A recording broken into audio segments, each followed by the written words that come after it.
Every rework thus far has seen arguably significant changes to the characters we have grown to know and love over our many years of playing Don't Starve. And while I do support Clay in the idea that they either want or maybe need to make these drastic changes to spice things up in a, let's face it, aging game, I still believe that they don't need to be so big in order to accomplish something like that. And you know what? Wendy might be the most prime example of that. The argument is twofold, folks, because I've seen plenty of people say, and I'm kind of inclined to agree, that it's Abigail who needs the changes, right? Abigail needs the changes to change Wendy, and I do believe that to be true. But that can be countered with this. Wendy as a character herself offers what? A less sanity drain and a less damage modifier? Is that really enough? So today we are diving into 100% pure speculation. I know nothing, you know nothing, and Clay has said nothing. Although I do believe either this Thursday or next Thursday will be the information dump we need about Winter's Feast or this potential rework, because who knows, Wendy might not even be the next one on the list. So what does that mean? Well, it means don't take any of my words seriously. My words are not gospel, okay? So whatever happens, happens. We are just here to talk hopes, plans, thoughts of a potential change that could be coming to a long time character. And there's no point in starting anywhere else but here. Abigail. Summoning her caused Wendy 50 sanity, and I have zero gripes with that. It's her dead sister, for heaven's sake. And Wendy is still just a girl in mourning, so it makes sense that the experience would impact her each time. Abigail is Wendy's crutch, meaning that Abby does all the heavy lifting, as Wendy only deals 25% less damage than normal. And at 600 health and an area of effect type damage range, Abby is and should remain great for horde-like mobs like spiders or bees, and this already alone grants Wendy a unique gameplay advantage over that of the other survivors, and that hopefully remains down the line. Oh, and throw in the fact that Abigail deals more damage come dusk and night, the fact that she has a health regen of 1 per second, and the fact that we can heal her with healing cells, spider glands, and honey poultices. So it kind of sounds like a really good deal, doesn't it? And you know what? It is. For you see, the problem isn't Abigail. It's that we can't control Abigail. She loses every fight with every frickin' boss in the game, which is something that certainly needs addressing, as if we lose our crutch in like the first 30 seconds of a fight, then we have to wait 2 to 4 days for another summon, then where the heck is the incentive? Why are we even wasting our time with Abby around these fights in general? And furthermore, let's say outside of big bad encounters, Abby gets herself into trouble by either her own aggressive nature or a dumb decision by us players. What then?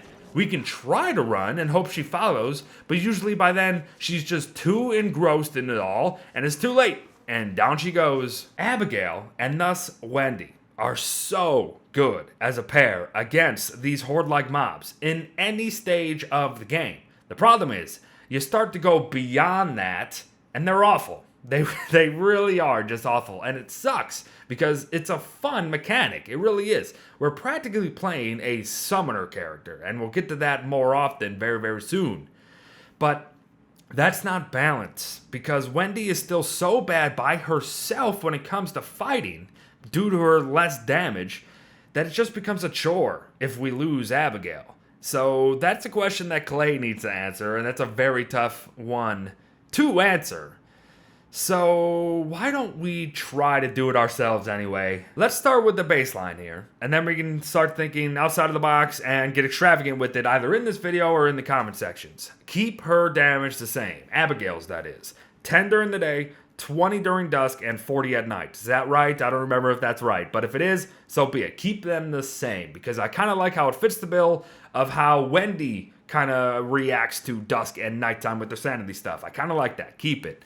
But up Abigail's health. Not a lot, definitely not a lot. 750, 800 max. Because if you go any higher, Then it starts to get a little too good for the early game, right? We're doing this little health increase for the bosses. That's the big thing. So these next two questions that we got to ask ourselves, right?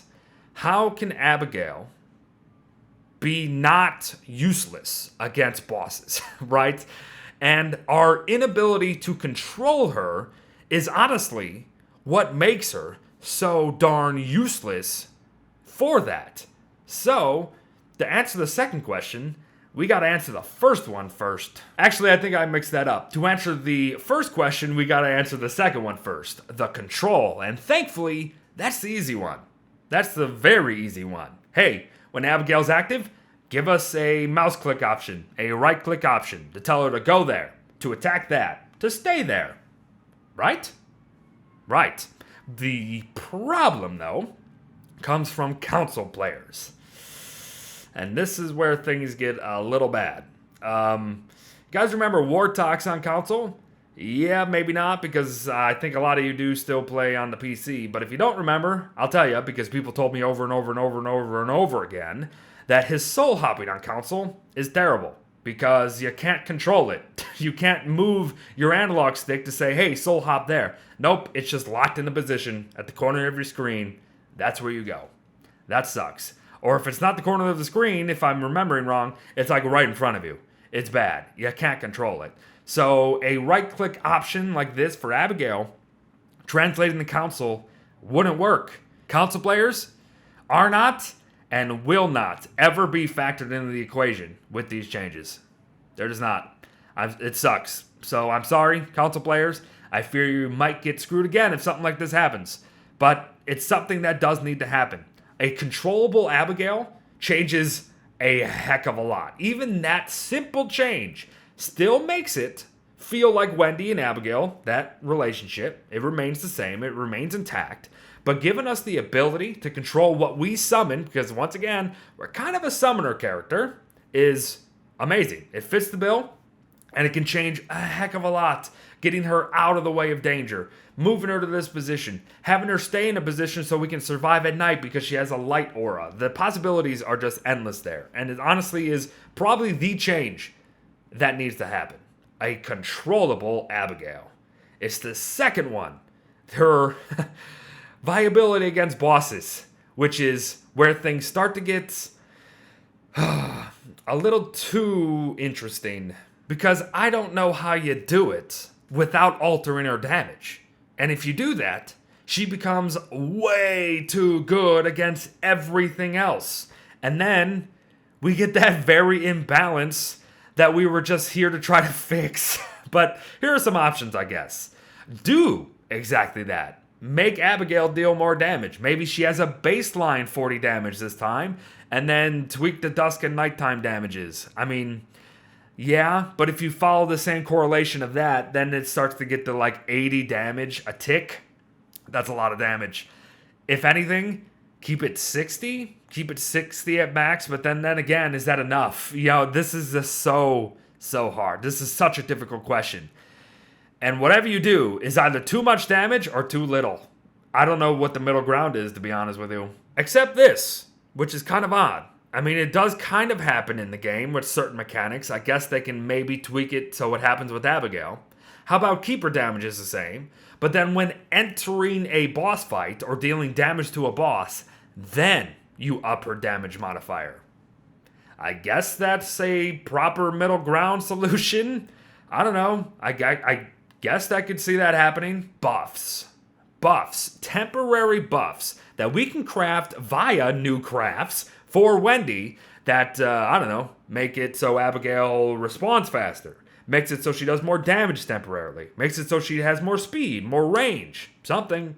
Buffs that we can grant to Abigail while she's out temporarily to just make these later game mechanics and encounters a little more viable, because Wendy truly is the early game master when it comes to killing things.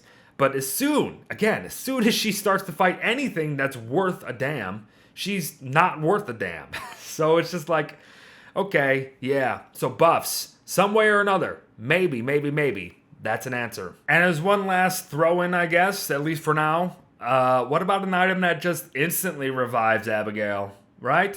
We're talking about reducing the cooldown. Why not just, like, instantly reduce it? I mean, it should cost a lot of sanity to do, mind you, and I agree that it should, because, you know, think about it, you're just constantly reviving a dead sister over and over and over again. So there's your downside, right there. Your downside to still having a very, very helpful sidekick. But that's my thing about Abigail. The biggest thing is control, and I think everyone can agree there. We need to be able to control Abigail a little bit, right? A little bit. But anything else that adds to her, to be able to deal with some late game stuff, is honestly really great for characters, I think, and for players. Because I can see myself not playing Abigail because I know down the line when I start using her against Berger, Deerclops, Antlion actually, probably the best one. Dragonfly, no way. Any of those guys, no way. What's the point of bringing Abigail? She's just going to die. She's just going to die. You'll get a little extra damage out of her. Doesn't matter. You know, that's where things need to be addressed. She needs to have more say. She needs to be a bigger factor in the late game. But enough about Abigail. We can discuss more about her in the comment sections. Let's go ahead and talk Wendy herself. And this one is, once again, a very difficult question. Honestly, I didn't truly realize just how simple Wendy truly is until I boiled it all down in making this video. All she has to offer us is a 25% less sanity drain from darkness and other insanity auras, and a 25% damage modifier, less mind you, against any mob with any weapon. I mean, I enjoy her personality. I really, really do. And I enjoy that it's been taken into account regarding much of her mechanics, aka the sanity modifier, and even her damage, because get behind this idea. She is in constant mourning, and is honestly just a lost soul who is essentially alone, right? She's essentially alone. This world has damaged her, rendering her weak in body and mind. It's just, yeah, that's it though. And here's the thing about Wendy. You change Abigail, you change Wendy, right? So you kind of almost potentially render any changes that you do to Wendy herself meaningless. I mean, unless you like really do something really interesting with her, because if you do add new crafts, guess what? They're probably for Abigail. So once again, it all comes down to Abigail. But if you do choose to change both, what can you do to Wendy to not have it be meaningless? Some way or another. Wendy, Abigail, and Maxwell are related. My guess, Maxwell's the uncle. I don't know. We don't know. If it's the dad or if it's the father, oh boy, that opens up a lot of things. Who knows? But I doubt that, right? Maybe, just maybe, Wendy is beginning to tap in to her kinship with Maxwell, right? Her true potential. Maybe she finds, makes, or gets lent a codex of her own, and then she starts practicing her own dark arts. I don't know. See, this is where things start to get a little whatever. Like, if she's able to now start summoning more things, and then we get Abigail changes as well, holy crap. Then the Wendy rework starts getting, like, crazy, you know?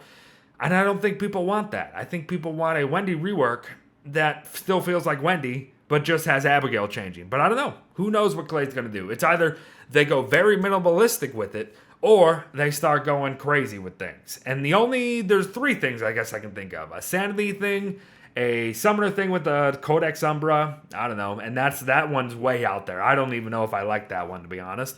And then the other one, which I can honestly see a little more of, since her fascination with death is obviously very, very present, maybe some new revival things. Revival mechanics with Wendy. Or ghosts. New ghost mechanics, and new revival mechanics. Okay? I don't know exactly how you would flesh those out. That would kind of make sense. But hey, maybe there's something there that can work. Honestly, that's all I've got, folks. That really is, for Wendy at least. Unless they really change her up, as I said, I don't see how much more they can alter before Wendy doesn't feel like Wendy anymore. Like I just said. So if you personally want to go big or go home with some ideas and suggestions, then be my guest. Also, again, I have no idea if any of this is even possible or even on the horizon, but something is coming this month. I can feel it in my bones, okay? Obviously, Winter's Feasts, but it's either the introduction of a character outside of Don't Starve Together, as I said, finally coming to Don't Starve Together, or a rework of one already walking around this part of the continent. If it is the latter, maybe it's Wendy's turn, maybe it's not. Or better, maybe it's Abigail's turn. Again, I really think this Wendy rework is going to be an Abigail rework. I'm fine with Clay keeping Wendy close to the chest and going all in with Abigail. Who knows? Until Clay says something, we have no idea what's going on. And again, I'm not here to ruin your favorite character. I tried to, show a little bit of both sides and how changes would affect this and how these changes would affect that. I don't know if I did the best job of that this time around because it's a very, very difficult rework. I do not envy Clay having to rework this character right now because I know people like Wendy. As much as she is a very, very basic, almost Wilson-esque type character, apart from Abigail. So I don't envy them. And I don't mean for anybody to take offense with what I said or dislike anything I said. And if you did, I guess I'm sorry. I mean, I didn't really mean harm to anybody. I don't think I did anything wrong there, but whatever. Just in case, it's the internet for Pete's sake. But thanks for watching, folks. Well wishes to you, and I'll see you in the next one. Maybe a official discussion about Wendy's rework. Bye-bye.